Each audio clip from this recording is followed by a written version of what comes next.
آثار جروانا، قرية وقنطرة وواد وتاريخ آشوري قديم.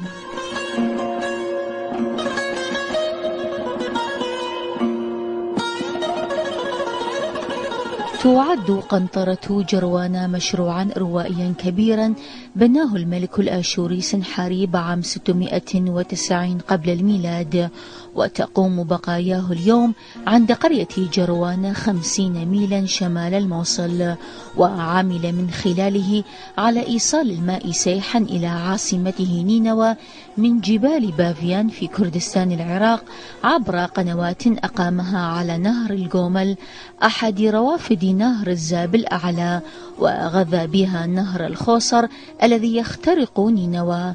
وهذه القنطرة هي لربط الأودية التي تعترض هذه القنوات وتؤمن تدفق المياه باتجاه العاصمة الآشورية وقصورها وبساتينها طوال السنة، رغم وقوع المدينة على نهر دجلة المنخفض المناسيب.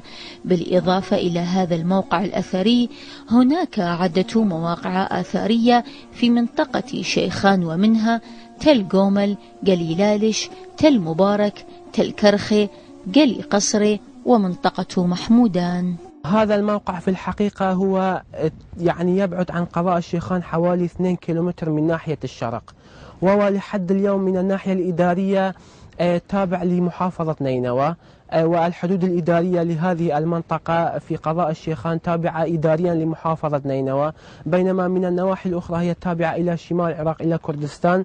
جروانا طبعا هي آثار تعود إلى أيام الدولة الآشورية في العهد الحديث، تحديدا في عهد الملك سنحاريب في حدود 650 إلى 690 قبل الميلاد. هذه الآثار تقع على بعد كيلومتر أو أكثر بقليل شمال غرب مجمع مهد في قضاء الشيخان. في الحقيقة هذا الاسم يعتبر اسما محليا، يعني ما موجود في الكتابات المسمارية اسم جروانا، ولكن هذا الاسم يعتبر اسم محلي بمعنى مجرى المياه أو جر المياه، يعني يقصد بها المياه التي تأتي من خنس وتختزن هنا ولغرض الذهاب بها إلى نينوى عاصمة الدولة الآشورية. جروانا بها بحدود 2,000,000 حجرة، الحجرة الواحدة تزن ما يقارب ربع طن، ولهذا وصفها أحمد سوسة بأنها تعد من أكبر الآثار في بلاد الرافدين أو بلاد ما بين النهرين ميسوبوتاميا سابقا. وطول القناة بحدود 75 كما أسلفت، وكله مبطن بالحجر من الأسفل ومن الجانبين بعرض ما يقارب 20 متر وعلو 9 أمتار بالحجر بطول 75، فاعتيادي يكون أكبر مشروع وأضخم مشروع في حينه ولا يزال. جروانا هي إحدى 7 العبارات التي عملها القائمون في حينه بهذا المشروع على مجرى نهر جومل لتحويله إلى نينوى. الأحجار المستخدمة في هذا الموقع مثل ما نعرف أنه الدولة الآشورية يعني كانت تمتلك العديد من الأسرى، وكذلك يعني سنحاريب يذكر في مجمل كتاباته، فهذه الأحجار كلها يعني المصادر التي جاءت بهذه الأحجار من الجبال القريبة من هذا الموقع، مثل جبل مقلوب أو من خنس أو من الأودية والسهول والوديان الأخرى، يعني فيها أحجار. فالمصادر الأحجار التي بنيت بها هذه القنطرة من هذه الأماكن.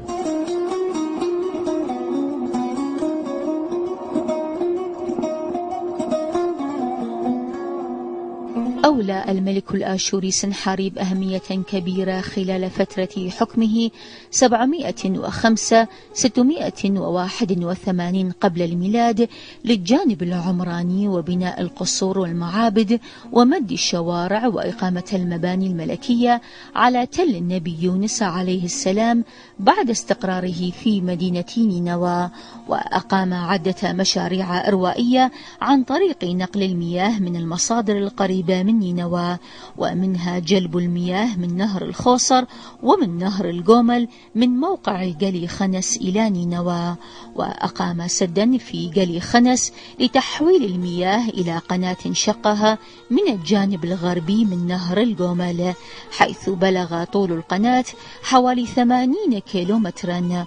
وأقام عبارة على وادي جروانة قنطرة جروانة التي كانت بمثابة جسر بغية عبور الماء فوق ذلك الوادي، واستخدم نحو 2,000,000 قطعة حجر من أحجار الكلس والتي جلبوها من قلي خنس إلى جروانة. كان طول العبارة في جروانة أكثر من 280 مترا، وارتفاعها حوالي 9 أمتار، وعرضها حوالي 22 مترا.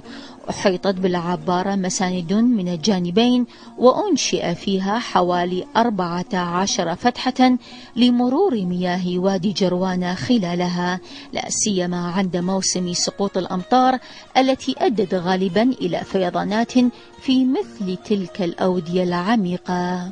استخدمت هذه المياه لغرض ري المزروعات الشتوية. أنجز سنحاريب هذا المشروع عبارة جروانة في سنة 691 قبل الميلاد، واستغرق العمل حوالي 1 و4 أشهر حسب توقعات الخبير الآثاري أولمستيد، مستخدما الآلاف من الأسرى في تنفيذ هذا المشروع. عندما حول سنحاريب عاصمة الدولة الآشورية من دور شروقين اللي هي خرسيبات حاليا إلى نينوى القديمة، بالمناسبة كانت للآشوريين 4 عواصم، نينوى اللي هي حاليا بالموصل، وآشور في قلعة شرقات، وكالح في نمروت، ودور شروقين في خرسيبات. فعندما حولها الملك سنحاريب إلى نينوى كانت هناك شحة المياه قليلة، لأنه الملك سنحاريب كان مهتما بالمشاريع الإروائية والبستنة خاصة. فعندما عمل غابات وبستنة في مدينة نينوى احتاج إلى المياه لري هذه المزارع، فسحب المياه من القنوات نهر الخوصر وجمعها كلها في قناة مشتركة في مدينة شلالات حاليا، اللي هي كانت سابقا بمثابة سد لتجمع المياه وإرواء مدينة الموصل. طبعا نهر دجلة كان النهر في جنوب الموصل، ومن الصعوبة بدون توفر المكننة والكهرباء أن تحول مجرى نهر إلى الشمال، ففكر في عدة منابع للمياه. من ضمن هذه المنابع هو نهر جومل. نهر جومل الذي يقع في حدود 20 إلى 25 كيلومتر شمال شرق قضاء الشيخان، وبحدود 75 كيلومتر من العاصمة نينوى في حيني. فسحب عمل قناة من منبع نهر الجومل إلى الشلالات، كان يسموها كسري في حيني. طول القناة 75 كيلومتر. وجروانة طبعا من أحد الأودية التي صادفت هذه القناة لسحب المياه إلى نينوى، فكل وادي يقع في مجرى النهر يضطر الملك إلى أن يعمل لها عبارة لكي يعبر مياه النهر من فوق مياه الأمطار، أي أن مياه الأمطار كانت تجري من تحت القناة بواسطة عقد، ومياه النهر القناة تعبر من فوقه. يعتبر موقع جروانة إحدى المواقع الأثرية المهمة في تاريخ حضارة وادي رافدين القديم، حيث يعود تاريخ هذا الموقع إلى فترة الإمبراطورية الآشورية وأثناء حكمها في بلاد وادي رافدين. ويعتبر هذا الموقع من إحدى الإنجازات الكبيرة للإمبراطورية الآشورية، حيث كان هذا الموقع بمثابة سد أو مثل ما تذكر في المصادر بقنطرة جروانة، حيث كانت لخزن المياه التي تأتي من منطقة خنس وتمر عبر القنوات الآشورية مرورا إلى عاصمة الدولة الآشورية نينوى آنذاك. جروانة تعد من أكبر الآثار في هذه البلاد، والأكثرية من العراقيين يمكن غريبة عليهم هذه المعلومة. هذه المعلومة على حد قول الباحث وشيخ المؤرخين العراقيين أحمد سوسة في كتابه القيم تاريخ حضارة وادي الرافدين. في الحقيقة الآثاري جاكوبسون يذكر في كتابه أن طول العبارة يعني يبلغ 300 متر، بس أثناء التنقيبات الأخيرة التي أجريت في هذا الموقع من قبل مديرية آثار دهوك تبين أن هذا الطول الذي ذكره جاكوبسون سيزيد أكثر عندما تجري التنقيبات في هذا الموقع. أما بالنسبة لعرض العبارة فهي نحو 22 متر، والطول العبارة الحقيقي 9 أمتار من الطوق الأسفل إلى الأعلى.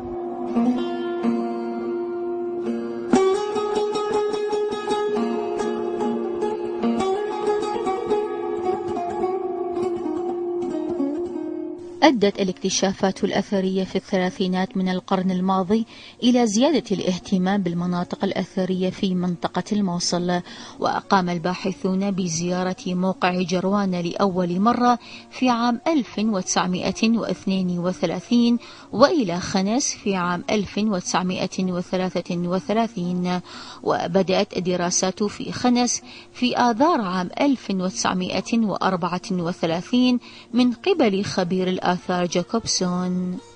تبين بقايا قنطرة المياه القديمة هذه بوضوح عبقرية المهندس الآشوري وقدرته على إيصال المياه إلى نينوى بطرق علمية مبتكرة اكتشفها قبل آلاف السنين وقبل أن تدرس النظريات الهندسية الحديثة اليوم.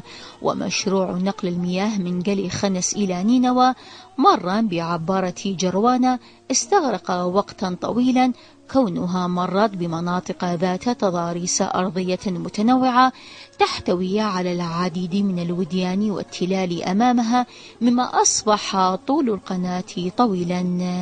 تمكن الباحثون من اكتشاف بعض القناطر الجسور الصغيرة على امتداد مجرى القناة المائي من جلي خنس إلى نينوى، وربما سيتم كشف عبارات أخرى في المستقبل لو أجريت حفريات وتنقيبات منظمة في المنطقة التي كانت تمر بها العبارة، وربما قد تم تهديم البعض منها بفعل عوامل التعرية والفيضانات، لا سيما المبنية في الوديان الضيقة.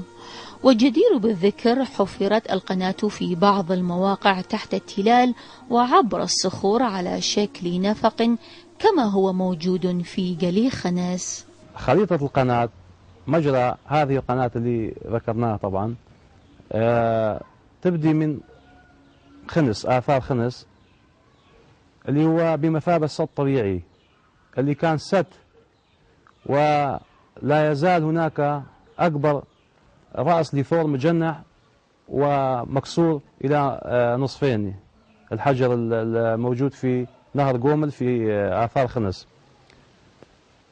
طبعا هناك رأيين بأنه كيف انكسر قسم، يعني رأي يقول بأنه أثناء التحويل، ورأي آخر يقول حدثت حرب بعد التحويل فتركوها. يبدي من خنس وبافيان ويمر في قرية جفتة، بيلان، مامرشان، باقسري، بيت نار، محمودة، مقبلة، كندال، شفشرين، خوصر. طبعا هناك الآثار لهذه العبارات اللي قلنا بأنه 7 عبارات موجودة في بين قرية مقبلان ومحمودان، أيضا يسموه كاني كتبه. العرض قلنا يعني بحدود 20 متر والعلو 9 أمتار.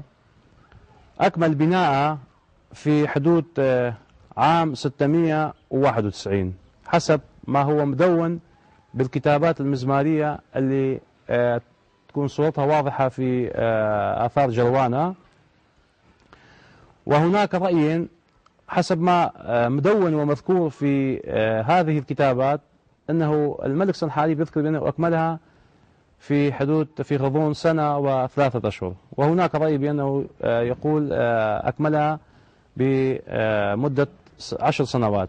طبعا المدة الرئيسية لإكمال القناة استغرقها في بناء هذه العبارة، لأنه أكبر وادي صادف مجرى القناة، فاضطروا إلى هذا البناء الضخم لكي يعبروا الماء من فوق الوادي ويكون ويسري الماء أو يجري الماء من تحت الماء الأمطار.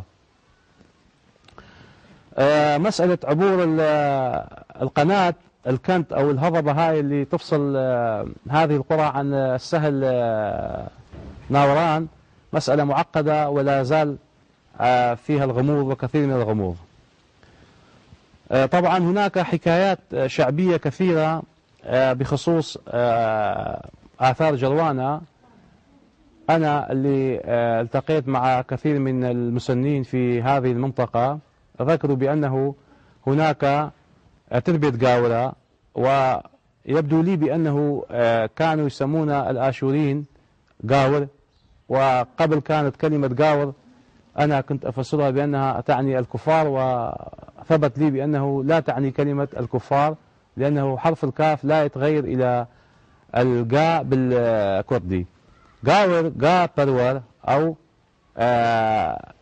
يعني اللي يأخذون الثور شعارا لهم، فيبدو أنه كانوا يطلقون هذه الكلمة أو يسمون الآشوريين بقاور.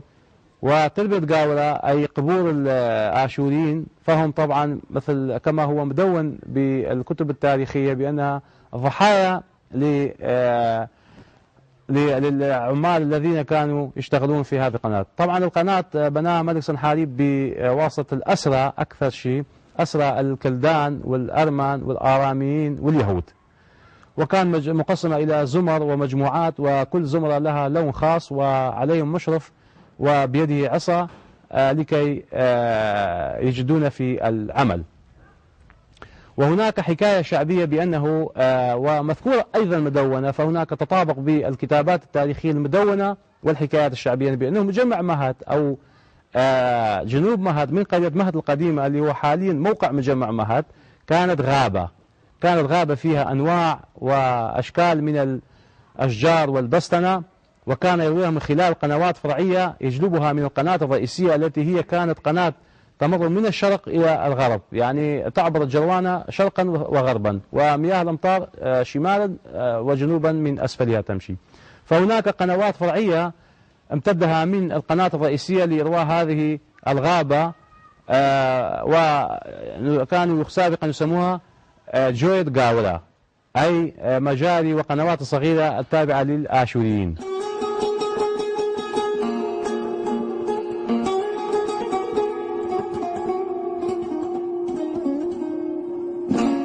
وصل الباحثون في علم الآثار من الفرنسيين والبريطانيين إلى نينوى في نهاية النصف الأول من القرن التاسع عشر، وتجولوا في أهم المواقع الأثرية في نمرود ونينوى وخرسباد وجروانا وخنس. كان أول خبراء الآثار الذين عملوا في العراق هو الخبير باول إيما بوتا، الذي شغل منصب قنصل فرنسا في الموصل، وهو الذي عثر على بقايا مدينة نينوى القديمة عاصمة الآشوريين وفيها قصر الملك سنحاريب. وزار الباحث الفرنسي باول إيما بوتا خرسباد في عام 1846 وإلى الموقع الأثري في نينوى. وفي عام 1953 قام الباحث الفرنسي فيكتور باليس بزيارة موقع خرسباد. ازداد اهتمام الفرنسيين بموقع خرسباد الأثري، وتمكنوا من اكتشاف تمثال آخر للثور المجنح في نفس الموقع عام 1933. ويعتبر القنصل الفرنسي في الموصل روي أول من زار الموقع عام 1850.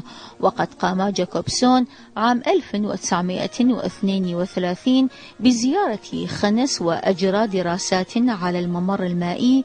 وتمكن العالم باكون من قراءة النص المسماري في خنس عام 1879 ميلادية.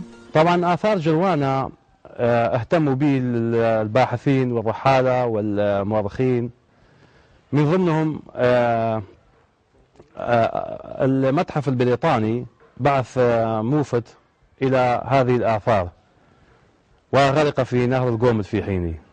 ومن بعد زار الآثار آثار جروانا القنصل الفرنسي في الموصل في حدود 1850، ومن ثم وصف منحوتات بافيان ضمن كتاب لايات طبعا أيضا وصف هذه الآثار، ووصفها بأنه الجسر الذي يربط بين نينوى وبافيان. وطبعا بالمناسبة خطأ، لأنه كانت عبارة، والسد كان في مدينة خنس في حينها كان يسموها خنوسة، أي خنس وبافيان، بحدود 10 أو إلى 15 كيلومتر تبعد عن جروانا. وبعدها زار أولمستيد في عام 1908، هو اللي اكتشف بأنه هناك جروانا هي عبارة. أول من اكتشف بأن جروانا هي عبارة عن عبارة إكويدكت هو أولمستيد في 1908. ثم زارها بخمن في 1914 أثناء الحرب العالمية الأولى، وبعد الحرب زارها جيرا، ثم زارها ثيو دانكن وشبايزر الألماني. وآخر شيء كانت تنقيبات العملية التي أجريت على جروانا من قبل المعهد الشرقي التابع لجامعة شيكاغو الأمريكية. ويعتبر هذا الموقع من المواقع التي تم الإعلان عنها في جريدة الوقائع العراقية عام 1935، وثبتت كموقع أثري في السجلات الآثارية في العراق. وأول من قام بالتنقيب في هذا الموقع هو الآثاري جاكوبسون ولويد الذين جاءوا من جامعة شيكاغو ونقبوا في هذا الموقع. وأثناء التنقيب اكتشفوا النصوص المسمارية الموجودة في الأحجار والتي تدل على الموقع. وفي أثناء هذه الكتابات يذكر الملك سنحاريب عن أهمية هذا المشروع، وكذلك يذكر المصادر التي أو لماذا بني هذا المشروع. وكذلك أثناء ترجمة النص المسماري يبين سنحاريب إنه عمل هذا العمل الكبير خدمة لإله آشور لكي يرضى عنه. وكذلك يوجد في هذه النصوص المسمارية كتابات تدل على خنس. فالباحث جاكوبسون عندما رأى هذه الكتابات كانت له مفتاحا لغرض التنقيب في خنس. وهذه العبارة أو القنطرة هي بقايا السد مثل ما ترون اليوم. أما السد الأصلي أو القديم الذي كان على شاكلته فهو عبارة يتكون من 13 فتحة لمرور المياه، وهذه الفتحات كانت مقوسة لمرور المياه من داخلها، من ثم تعبر إلى الجهة الأخرى، ومن ثم إلى بيت نار وإلى القرى الأخرى مرورا إلى نينوى. وعلى التلة المجاورة للعبارة أو لسد جروانا كانت تقع قرية إيزيدية عامرة تعرضت للتخريب والهدم من قبل السلطات السابقة، وهجر أهلها ولم يعدوا أي أثر لها. هذه القرية كانت تسكنها بيوت من عشيرة الدوملية الإيزيدية، وما زالت هذه الأرض تعتبر ملك صرف لهم. وكما للإيزيدية قرية أخرى بنفس الاسم قرية جروانا، ولهم مزار خاص له مكانة دينية وتاريخية عريقة ترتبط بهذا الاسم، وهو مزار بيري جروان. وأثناء عملية التنقيب عمل أبناء القرية بعملية الحفر كعمال بأجرة يومية. سنة 1932 قامت، احنا نسميه عملات جروانة، كانوا يسمون بالكردي عملات جروانة. كان عمال يجون من هنا ومن ممرشان ومن جروان.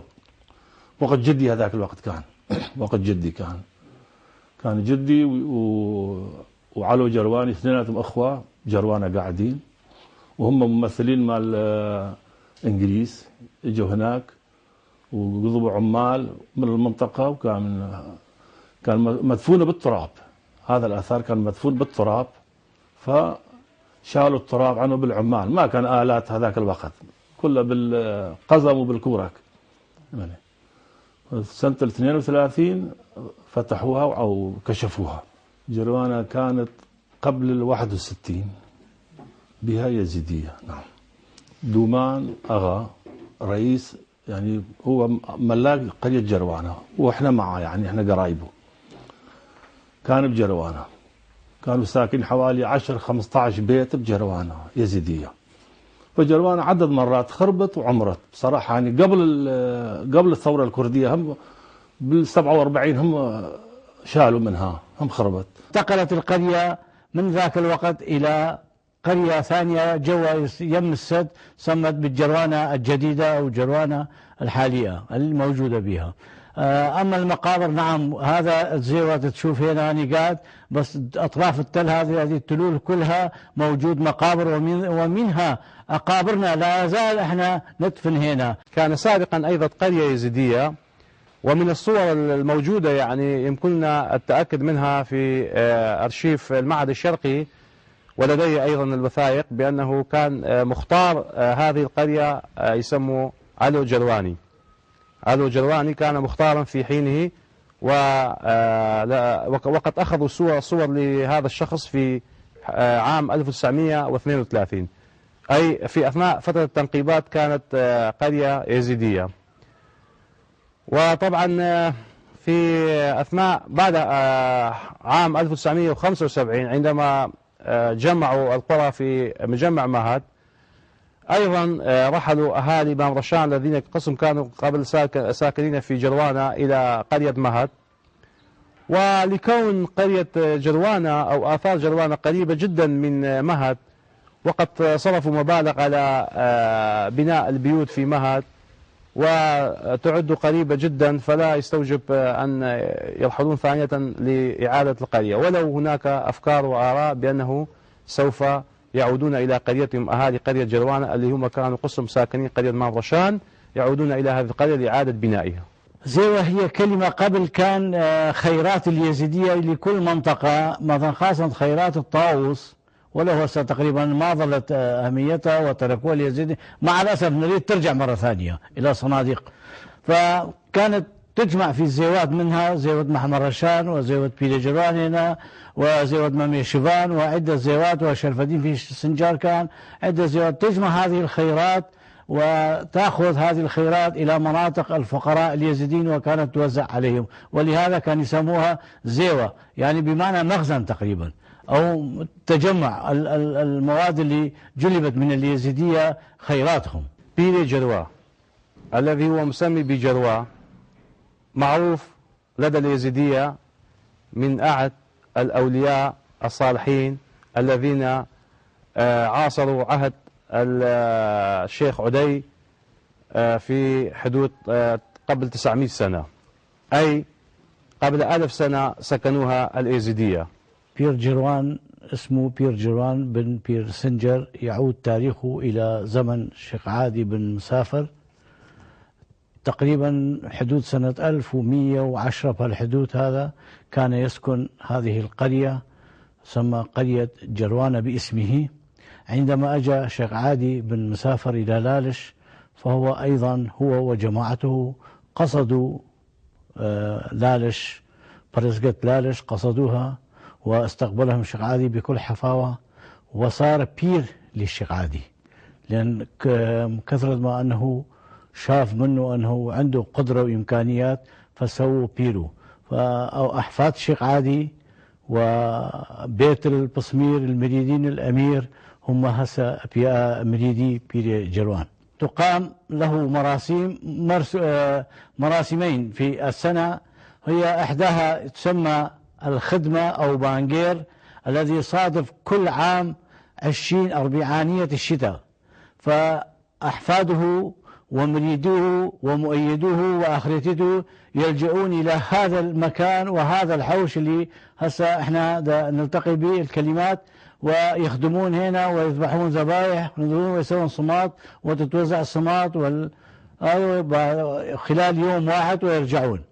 والمصادفة الثانية تسمى طوافة بيلي جروا، الذي يصادف تقريبا 2/5 كل عام عيد، يعني حسب التاريخ الميلادي، فتتجمع كافة الناس وينترس هنا الناس ويسوون صمات وتوزع على هذاك الأشخاص وتنحر الذبائح هنا.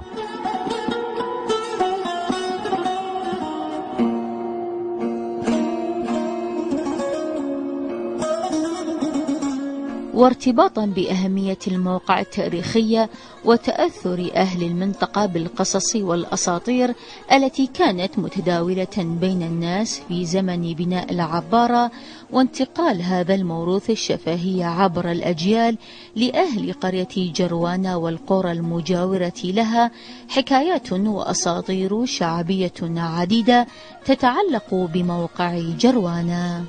وطبعا هناك خلافات وأساطير كثيرة بحول جروانا، ومن قال بأنه كان هناك منافسة بين الشخصين لمن يسحب المياه إلى نينوى، فيطلب بنت الملك، وفكر شخصا بأنه يمد قماشا من الخام الأبيض، وآخر قام بالشغل الحقيقي، والأول غلب على أساس أنه مد المياه بالصورة هالشكل، يعني بالصورة البعيدة، وكل خلافات ولا تستند إلى وقائع تاريخية.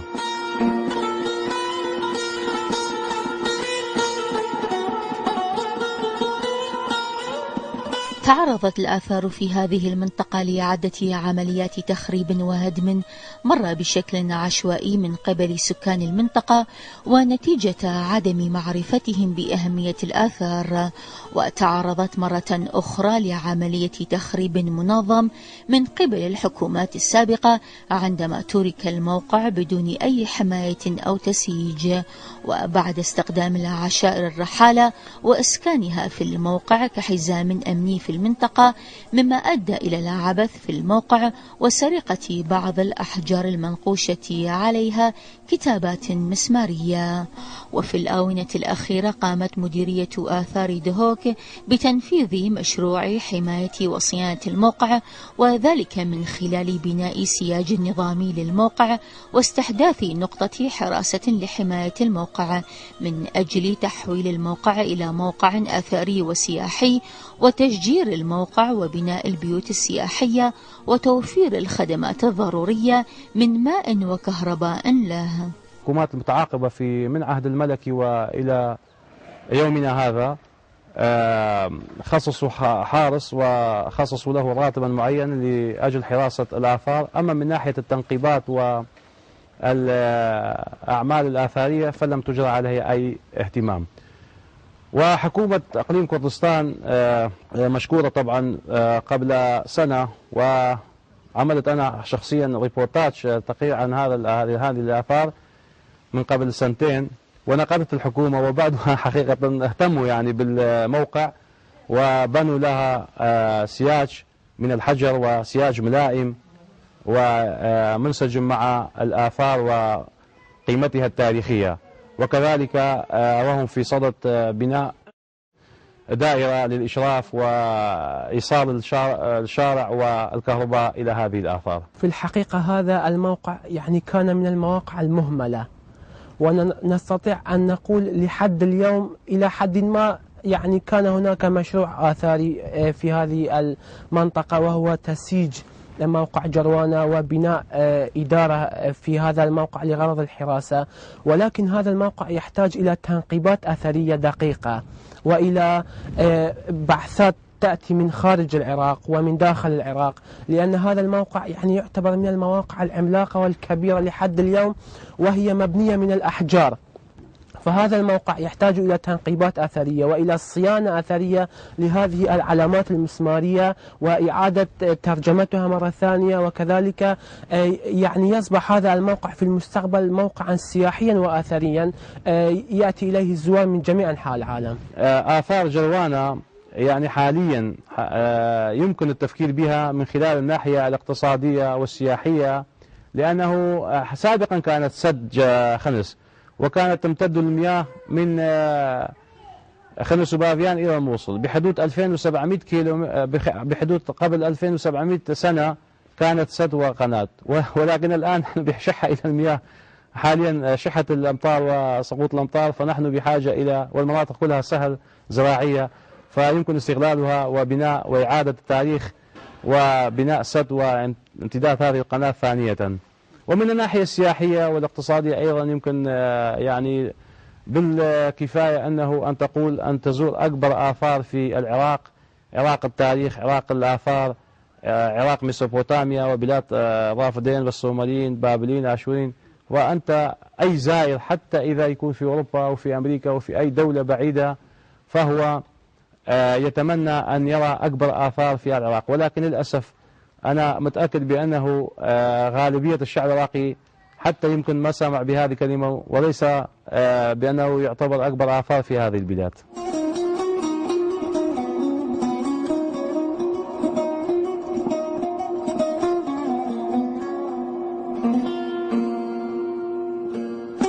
لقد افتخر سنحاريب مؤسسو هذا المشروع والذي يعتبر من أعظم الآثار في العراق حسب ما يقول الآثاري أحمد سوسة في كتابه. واختتم سنحاريب العمل بالعبارة التالية والمكتوبة بالخط المسماري: قسما بآشور إله الكبير أعلن بأني بجهود هؤلاء القليلين هنا قد حفرت القناة خلال 1 و3 أشهر وأنجزتها كاملة.